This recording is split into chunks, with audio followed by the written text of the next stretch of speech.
This is Dr. Giamarino at Naples Personal Training, and today we're going to go over some of the foam roller, some of the things that you can do to loosen up some of the tissue, have some fibrotic nodules or restricted tissues or fascia. You're going to hear these terms today.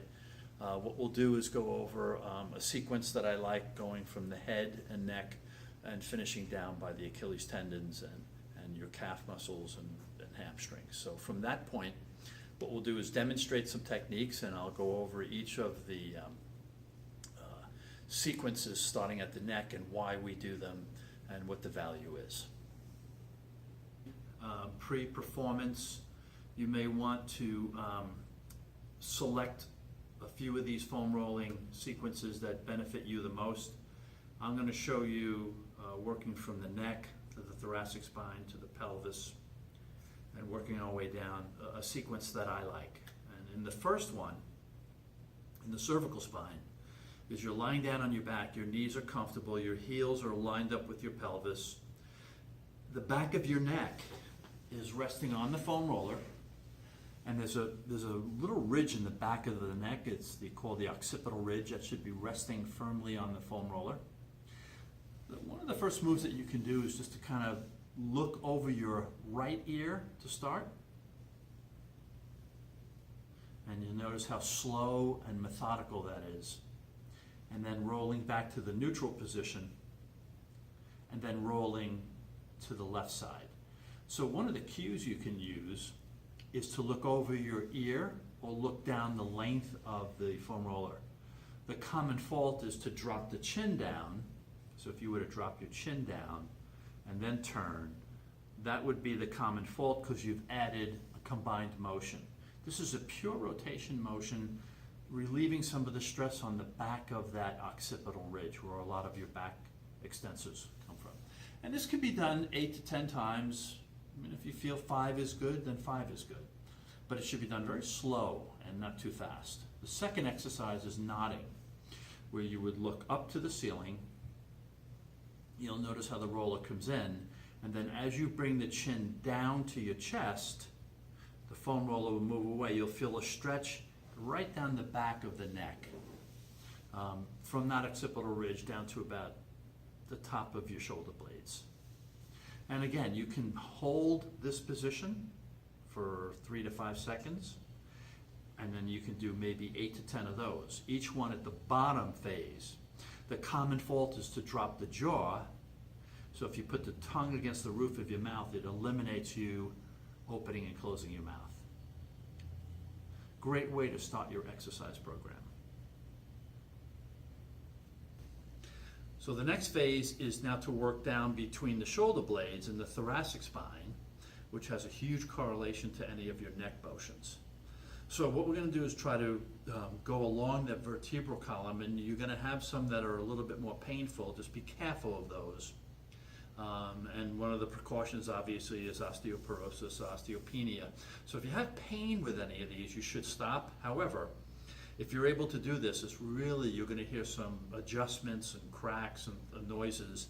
But if they're non-painful, then this is a pretty safe exercise. So it's almost like a mobilization of the thoracic spine. If you put your hands behind your head and point your elbows to the ceiling, and now lift your hips up in the air so you're in a bridged position, you're going to just move just a few vertebrae. And as you move forward, the roller will go down towards just about the end of your shoulder blade, and then move back the other way.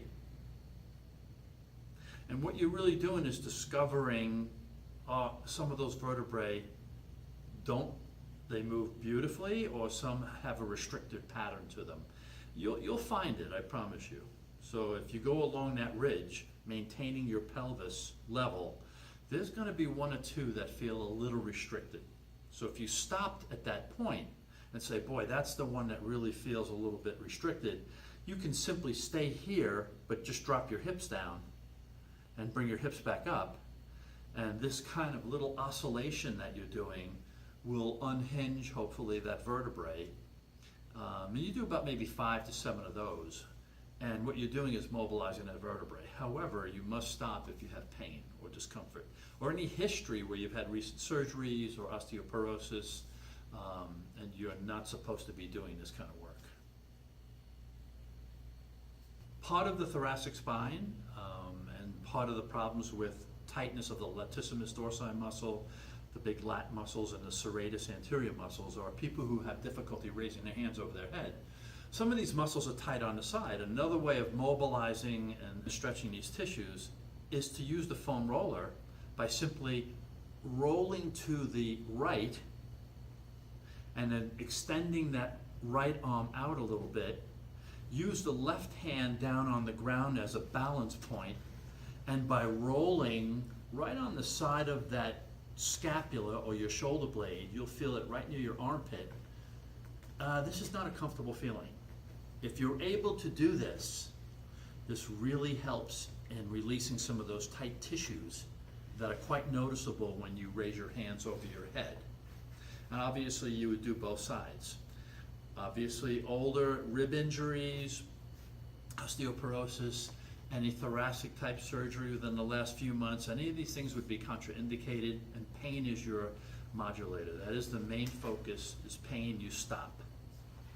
Move down to the pelvis, and so if you can sit on the foam roller, there's going to be two bones that you sit on. They're called the sit bones, and if you very gently move back and forth, you're creating this kind of little myofascial release. There's a big word in the industry right now, but in essence what you're doing is you're creating a little bit of movement, and if there's any scar tissue, restricted patterns, we're trying to increase blood flow to this area. It's a nice way of foam rolling, just those two little sit bones you're sitting on. The next exercise, combined with, after you do this, is what they call a figure 4 stretch, where we're going to stretch the piriformis muscle, which is a muscle now that we really realize, if it's tight, adds to sciatic syndrome. So if we take either leg and you cross it on top of the other leg, you're going to have to put your hands down for support. If I want to work on the right piriformis muscle, you simply roll your pelvis to the right, and where a man would carry his wallet in his back pocket, that's the area that you should feel either some restricted tissue, some compressed tissue. And very gently, as you roll that out, you're increasing blood flow to that area. So this will show up in your tennis players, your golfers, getting out of a chair, and when these muscles are restricted. They restrict your pelvic movement. And obviously you would do the other side. And any of these, the general rule of thumb is 8 to 10 passes. If you feel you need more, that's fine. What's the advanced position for this, if you feel like you're really good at this, is to go down to the left elbow on your forearm, and then you change the angle. That intensifies the fascial release. In the next sequence, we're now going to get the big muscles behind the thigh, the hamstring muscles, and there's two of them inserted on the inside and one on the outside. So we're going to start off in neutral position. The feet are in neutral position, toes are pointing to the sky. And if you lift your feet off the ground a little bit and you roll from those sit bones down to, a comfortable position on the knee, this is very advanced, and your wrists are gonna, if you have to go on your fingertips or your forearms, which is very difficult to do, see if you can get by with just a few passes so that you don't fatigue out your wrists. But this is the hamstring muscles, and by turning the feet in towards each other, the toes, that's the inside part of the hamstring group. A few passes of those, and then simply roll the feet away from each other. You're going to get the outside biceps femoris group, and a little bit of that iliotibial band will be on the side, that horrible band that is restricted on most people that come in here.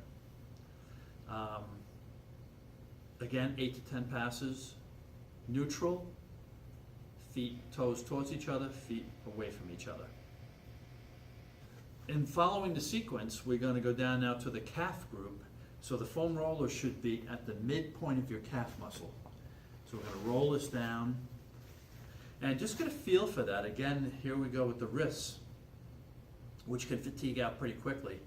But you're going to roll the calf muscles starting neutral.